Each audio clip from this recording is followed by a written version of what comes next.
हाँ तो भाई स्वागत आपका एक और नई वीडियो में। और इस वीडियो के अंदर हम बात करें किसान भाइयों, जैसे कि अब आपको पता है कि सब काम निपट चुके हैं हमारे किसान भाइयों के। गेहूं की कटाई हो चुकी है, खेत खाली पड़े हैं और इस टाइम पे अगली फसल की तैयारी में जुट गए हैं। कहीं पे पनीरी की बिजाई कर रहे हैं, नर्सरी की बिजाई कर रहे हैं, कहीं पे मूंग की बिजाई कर रहे हैं, कहीं पे कुछ।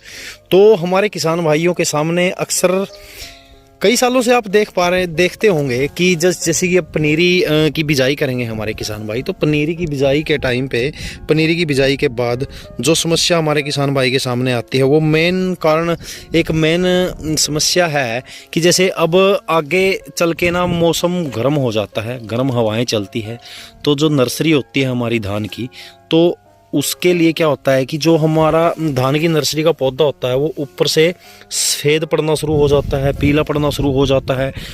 जिस भी किसान भाई को पता है वो तो ये ट्रीटमेंट करते हैं, बट जिस किसान भाई को नहीं पता होता तो वो इस चीज़ से चूक जाते हैं। तो वही जानकारी मैं इस वीडियो के अंदर आपको देने वाला हूं और एक ऐसी चीज़ के बारे में मैं आपको इस वीडियो के अंदर जानकारी दूंगा कि जिसका उपयोग अगर आप लोग अब की बार करके देखिएगा, एक एग्जाम्पल के तौर पर या फिर एक ट्रायल के तौर पर करके देखिएगा अपनी नर्सरी के अंदर, तो काफ़ी चमत्कारिक फ़ायदा होगा आपका।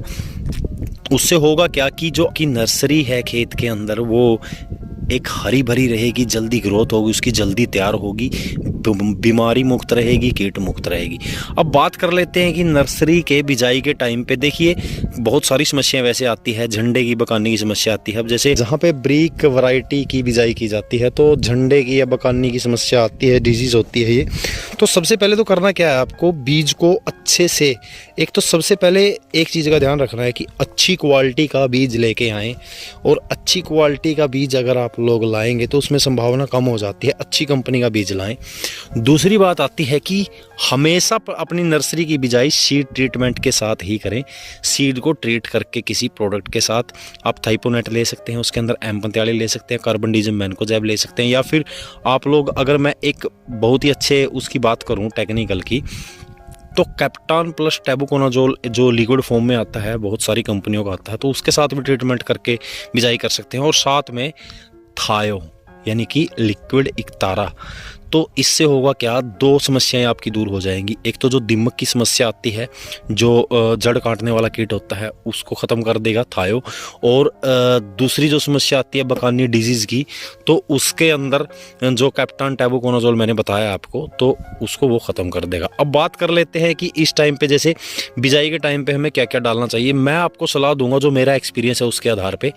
आप लोग बिजाई के टाइम पे जो भी चीज़ें डालते हैं, DAP डालते हैं, इसके साथ में सुपर वगैरह जो भी डालते हैं, तो मैं ये कहना चाहूँगा आप लोगों को कि नीचे जो जिंक होता है ना, चिलेटेड जिंक का इस्तेमाल कीजिए। वो पैकेट जो 5 किलो वाली थैली आती है उसका इस्तेमाल मत कीजिए। अब जिंक और सल्फर बिजाई के टाइम पे नीचे डाल दीजिए। जो मैंने आपको बताया था शुरू में, जो पीले पड़ने की समस्या आती है नर्सरी के अंदर, या सफ़ेद हो जाती है नर्सरी अब आगे आने वाले टाइम में, तो उस समस्या से आपको छुटकारा मिल जाएगा। वो होती है जिंक की कमी की वजह से या सल्फर की कमी की वजह से। अगर आपने ज़मीन के अंदर पहले ही नर्सरी के अंदर बिजाई के टाइम पे ही जिंक और उसकी पूर्ति कर दी, तो वो समस्या आपके खेत के अंदर नहीं आएगी।